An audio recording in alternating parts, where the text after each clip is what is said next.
ઓમ નમો નારાયણ. જય શ્રી કૃષ્ણ મિત્રો.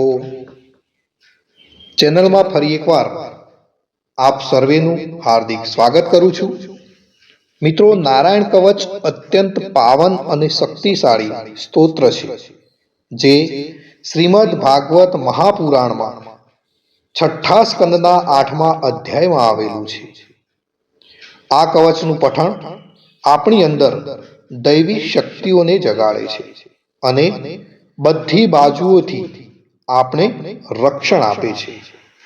તો મિત્રો, કવચ પાઠ કરતા પહેલા ભગવાન વિષ્ણુ, નારાયણ, શ્રી હરિ તેમજ સર્વ દેવોને વિશ્વ શાંતિ અને આત્મશુદ્ધિ માટે પ્રાર્થના કરવી શ્રેયસ્કર ગણાય છે. તો આપણે આપણા પરિવાર માટે તેમજ વિશ્વના કલ્યાણ માટે શ્રી હરિને પ્રાર્થના કરીશું. પછી આપણે સંપૂર્ણ નારાયણ કવચનો પાઠ કરીશું. પ્રાર્થના.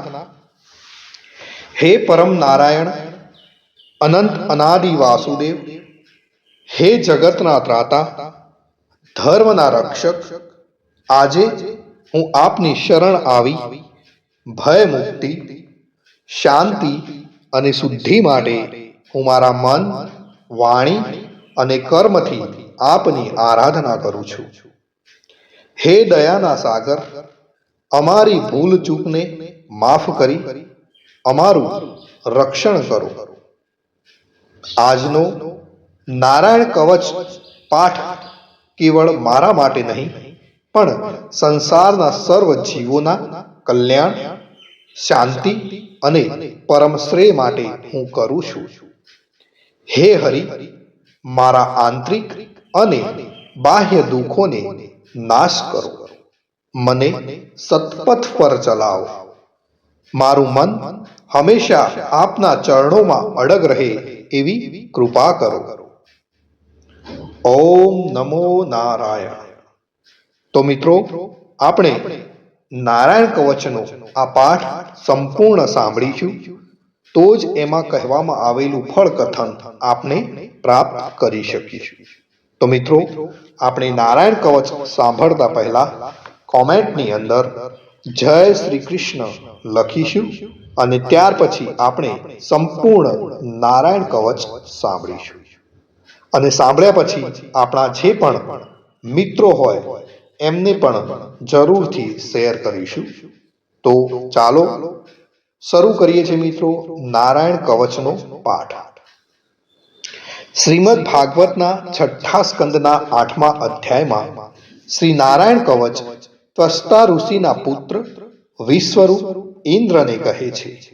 વિશ્વરૂપ કહે છે, જ્યારે ભયનો સમય પાસે આવ્યો હોય ત્યારે મનુષ્ય હાથ પગ ધોઈ આચમન કરી ઉત્તર દિશા તરફ મુખ રાખી નારાયણ કવચનો પાઠ કરવો.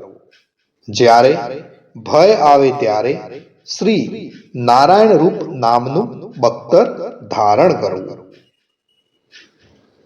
ગરુડની પીઠ પર ચરણ કમળ ધારણ કરનારા, 8 સિદ્ધિઓ વાળા, 8 બાહુઓ વાળા અને તે 8 બાહુઓ વિશે શંખ, ચક્ર, ઢાલ, ગદા, બાણ, ધનુષ તથા પાસને ધારણ કરનારા શ્રી હરિ મારી સર્વ પ્રકારે રક્ષા કરો.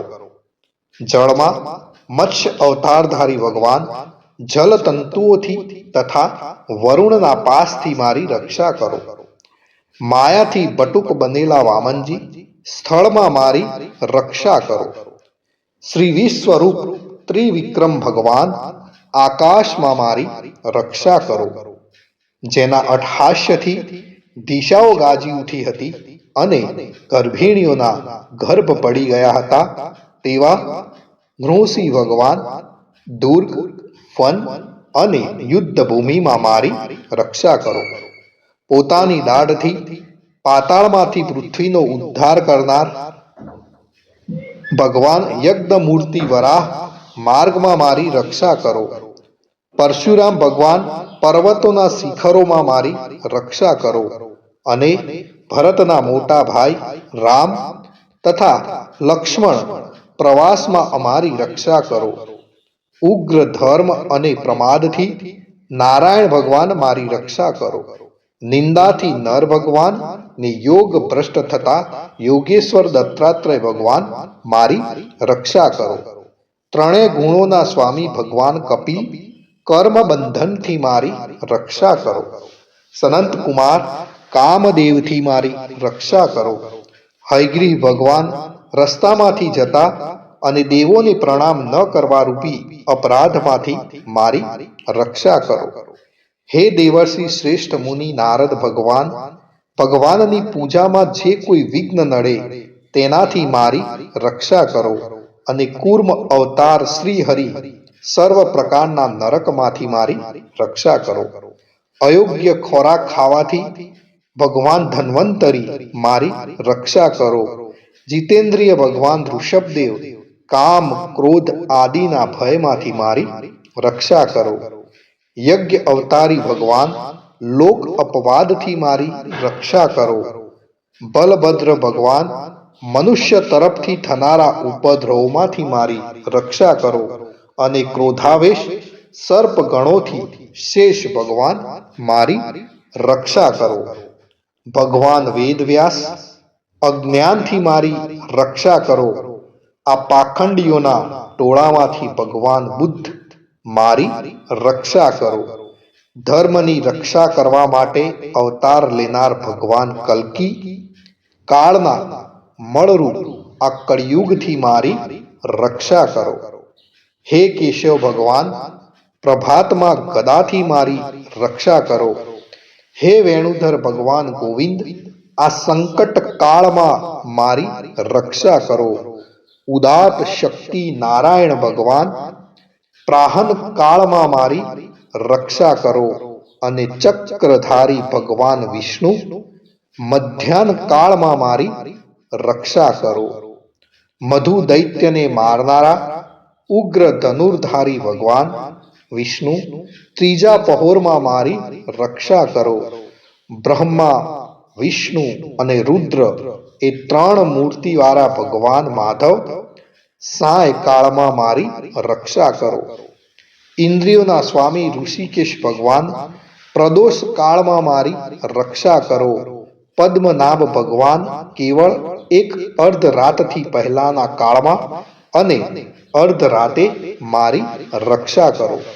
શ્રી વત્સ સિંહધારી ભગવાન એવા ઈશ શ્રી વિષ્ણુ પાછલી રાતે મારી રક્ષા કરો. તલવારધારી ભગવાન જનાર્દન મળસકામાં મારી રક્ષા કરો. દામોદર ભગવાન સંપૂર્ણ સંધ્યાઓમાં મારી રક્ષા કરો. કાળમૂર્તિ ભગવાન વિશ્વેશ્વર સૂર્યોદય પહેલાના કાળમાં મારી રક્ષા કરો. હે પ્રલય સમયના અગ્નિ જેવી તીક્ષ્ણ ધારવાળા ચક્ર, વાયુવાળા અગ્નિથી જેમ સૂકું ઘાસ બળીને ભસ્મ થાય તેમ અમારી શત્રુ સેનાને ભસ્મ કરો.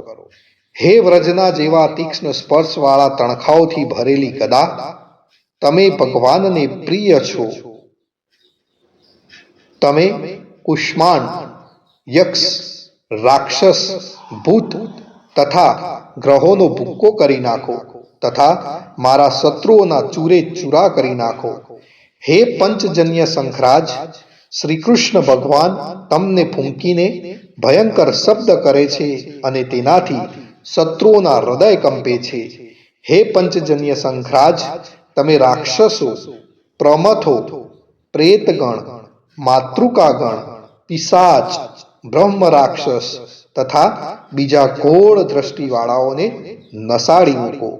હે તીક્ષ્ણ ધારવાળી તલવાર, તમે ભગવાનના હસ્ત દ્વારા પ્રેરાઈને મારા શત્રુઓના સૈન્યને કાપી નાખો. હે સેંકડો ચંદ્ર જેવા મંડળ સમાન ઢાલ, તમે શત્રુઓની આંખને ઢાંકી દો તથા પાપી નજરવાળાઓની પાપ દ્રષ્ટિને હરી લો. અમને ગ્રહોથી, કેતુઓથી, મનુષ્યોથી, સર્પોથી, દાઢવાળા પ્રાણીઓથી જે ભય થાય છે તે સૌ તથા જેવો અમારા સુખમાં વિઘ્ન કરનાર છે, તે સર્વે ભયો ભગવાનના નામ રૂપ અસ્ત્રના કીર્તનથી જ તુરત જ નાશ પામો. વૈદિક સ્ત્રોતોથી સ્તુતિ કરાયેલ વેદમય તથા સમર્થ ગરુડ ભગવાન સર્વ સંકટોમાં મારી રક્ષા કરો તથા વિશ્વસેન ભગવાન પણ પોતાના નામો લેવા વડે સર્વ સંકટોમાંથી મારી રક્ષા કરો. શ્રી હરિના નામ રૂપ વાહન અને આયુધો સર્વ દુઃખોમાંથી અમારી રક્ષા કરો. ભગવાનના મુખ્ય પાર્ષદો અમારી બુદ્ધિ, ઇન્દ્રિય, મન તથા પ્રાણની રક્ષા કરો. આ સાકાર નિરાકાર જે કંઈ જગત છે સર્વ ભગવાનનું જ સ્વરૂપ છે. આ સત્યથી મારા સર્વ ઉપદ્રવો નાશ પામો. અભેદ દ્રષ્ટિવાળા મનુષ્યોને ભગવાન પોતે ભેદ રહિત જોવામાં આવે છે, તો પણ તે પોતાની માયાથી આભૂષણો, આયુધો તથા ચિહ્ન નામની શક્તિઓને ધારણ કરે છે. તે સત્ય પ્રમાણ વડે જ સર્વજ્ઞ તથા સર્વવ્યાપક ભગવાન શ્રી હરિ સર્વ પ્રકારના રૂપો વડે સર્વદા અમારી રક્ષા કરો. શ્રી ઋષિ નામના ઉચ્ચારણથી જ જળ, વાયુ, અગ્નિ આદિનો પ્રભાવ પોતાના તેજથી દૂર કર્યો છે. એવા લોકના ભયને દૂર કરનાર ભગવાન ઋષિ સર્વત્ર ચારો તરફ મારી અને મારા પરિવારની રક્ષા કરો. નારાયણ કવચનું ફળ કથન. વિશ્વરૂપ કહે છે, હે ઇન્દ્ર, આ નારાયણ કવચ તમારી આગળ કહ્યું, જે ધારણ કરવાથી તમે શ્રમ વિના અસુરોના અધિપતિઓને જીતશો. આ નારાયણ કવચને ધારણ કરનારો મનુષ્ય નેત્રથી જેના તરફ જુએ અથવા તો પગ વડે જેને જેને અડકે તે તુરત જ ભયમાંથી છૂટે છે. આ કવચ ભણનાર પુરુષને કોઈ દિવસ રાજાઓ તરફથી, ચોર તરફથી, ગ્રહો થકી, વ્યાઘ્ર આદિ તરફથી તથા બીજા કોઈ તરફથી ભય રહેતો નથી. તો મિત્રો, આ હતું આપણું રક્ષા કરનારું નારાયણ કવચ. ભગવાન સર્વનું રક્ષણ કરે એવી જ મારી પ્રાર્થના. અને આપ સર્વેને મારા જય શ્રી કૃષ્ણ અને કોમેન્ટની અંદર જય શ્રી કૃષ્ણ લખવાનું ભૂલશો નહીં.